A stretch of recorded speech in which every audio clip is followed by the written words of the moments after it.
اعوذ باللہ من الشیطان الرجیم بسم اللہ الرحمن الرحیم یا ایہا النبی لم تحرم ما احل اللہ لک تبتغی مرضات ازواجک واللہ غفور رحیم۔ اے پیغمبر صلی اللہ علیہ وآلہ وسلم، جو چیز خدا نے تمہارے لیے جائز کی ہے تم اس سے کنارہ کشی کیوں کرتے ہو؟ کیا اس سے اپنی بیویوں کی خوشنودی چاہتے ہو؟ اور خدا بخشنے والا مہربان ہے۔ قد فرض اللہ لکم تحلۃ ایمانکم واللہ مولاکم وہو العلیم الحکیم۔ خدا نے تم لوگوں کے لیے تمہاری قسموں کا کفارہ مقرر کر دیا ہے، اور خدا ہی تمہارا کارساز ہے اور وہ دانا اور حکمت والا ہے۔ وَإِذْ أَسَرَّ النَّبِيُّ إِلَى بَعْضِ أَزْوَاجِهِ حَدِيثًا فَلَمَّا نَبَّأَتْ بِهِ وَأَظْهَرَهُ اللَّهُ عَلَيْهِ عَرَّفَ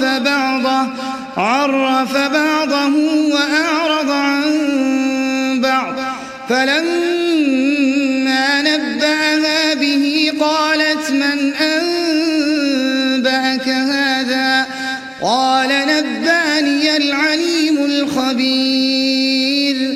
اور یاد کرو جب پیغمبر نے اپنی ایک بیوی سے ایک بھید کی بات کہی تو اس نے دوسری کو بتا دی، جب اس نے اس کو افشا کیا اور خدا نے اس حال سے پیغمبر کو آگاہ کر دیا تو پیغمبر نے ان بیوی کو وہ بات کچھ تو جتائی اور کچھ نہ بتائی۔ تو جب وہ ان کو جتائی تو پوچھنے لگی کہ آپ کو یہ کس نے بتایا؟ انہوں نے کہا کہ مجھے اس نے بتایا ہے جو جاننے والا خبردار ہے۔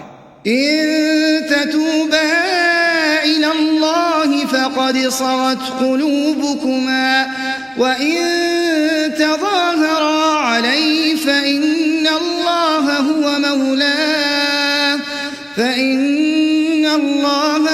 مولاه وجبریل وصالح المؤمنین والملائکۃ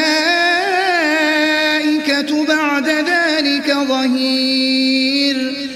اگر تم دونوں خدا کے آگے توبہ کرو تو بہتر ہے، کیونکہ تمہارے دل کج ہو گئے ہیں، اور اگر پیغمبر کی ایذا پر باہم اعانت کرو گی تو خدا اور جبرائیل اور نیک کردار مسلمان ان کے حامی اور دوستدار ہیں، اور ان کے علاوہ اور فرشتے بھی مددگار ہیں۔ عسى ربه إن طلقكن أن يبدله أزواجا خيرا منكن مسلمات مؤمنات قانتات تائبات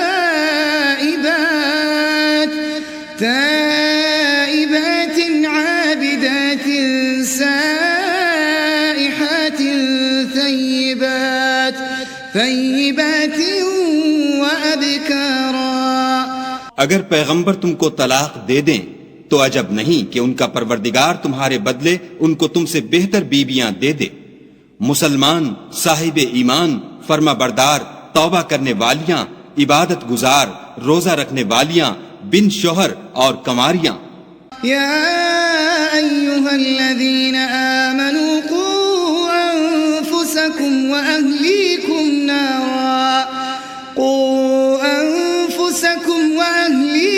نارا وقودها الناس والحجارة عليها ملائكة غلاظ شداد لا يعصون الله ما أمرهم ويفعلون ما يؤمرون۔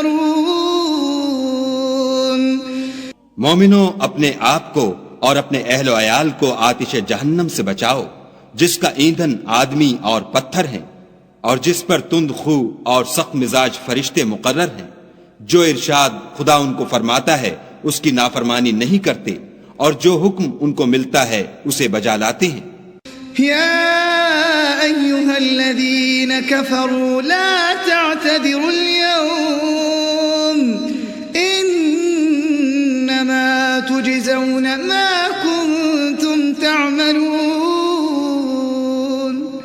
کافرو، آج بہانے مت بناؤ، جو عمل تم کیا کرتے ہو انہی کا تم کو بدلہ دیا جائے گا۔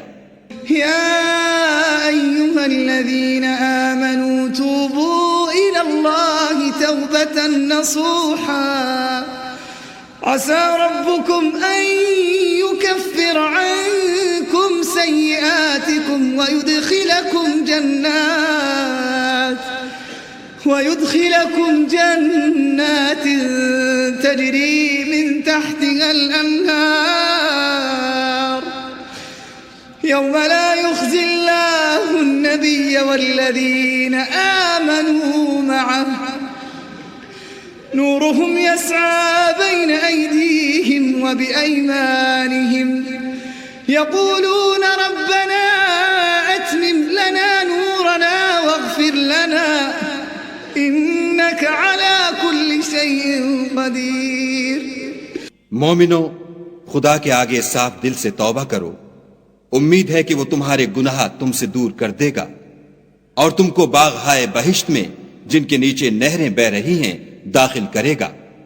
اس دن خدا پیغمبر کو اور ان لوگوں کو جو ان کے ساتھ ایمان لائے ہیں رسوا نہیں کرے گا، بلکہ ان کا نور ایمان ان کے آگے اور داہنی طرف روشنی کرتا ہوا چل رہا ہوگا، اور وہ خدا سے التجا کریں گے کہ اے پروردگار ہمارا نور ہمارے لیے پورا کر اور ہمیں معاف فرما، بے شک خدا ہر چیز پر قادر ہے۔ يا أيها النبي جاهد الكفار والمنافقين واغلظ عليهم ومأواهم جهنم وبئس المصير۔ اے پیغمبر صلی اللہ علیہ وآلہ وسلم، کافروں اور منافقوں سے لڑو اور ان پر سختی کرو، ان کا ٹھکانہ دوزخ ہے اور وہ بہت بری جگہ ہے۔ ضرب الله مثلا للذين كفروا امرأة نوح وامرأة لوط كانتا تحت عبدين من عبادنا صالحين فخانتاهما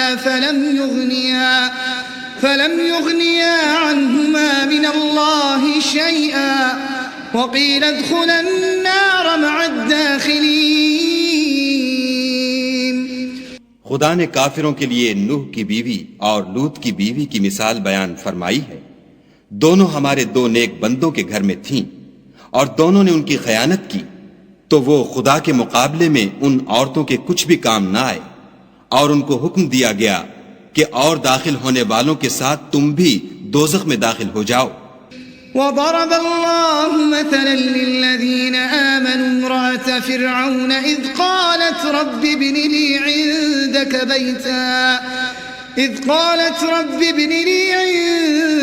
بيتا في الجنة ونجني من فرعون وعمله ونجني من القوم الظالمين۔ اور مومنوں کے لیے ایک مثال تو فرعون کی بیوی کی بیان فرمائی کہ اس نے خدا سے التجا کی کہ اے میرے پروردگار میرے لیے بہشت میں اپنے پاس ایک گھر بنا اور مجھے فرعون اور اس کے اعمال زشت معال سے نجات بخش اور ظالم لوگوں کے ہاتھ سے مجھ کو مخلصی عطا فرما۔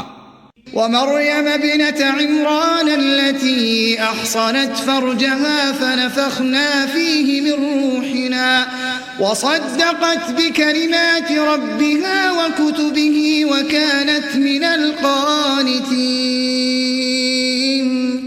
اور دوسری عمران کی بیٹی مریم کی، جنہوں نے اپنی شرمگاہ کو محفوظ رکھا تو ہم نے اس میں اپنی روح پھونک دی، اور وہ اپنے پروردگار کے کلام اور اس کی کتابوں کو برحق سمجھتی تھی اور فرما برداروں میں سے تھی۔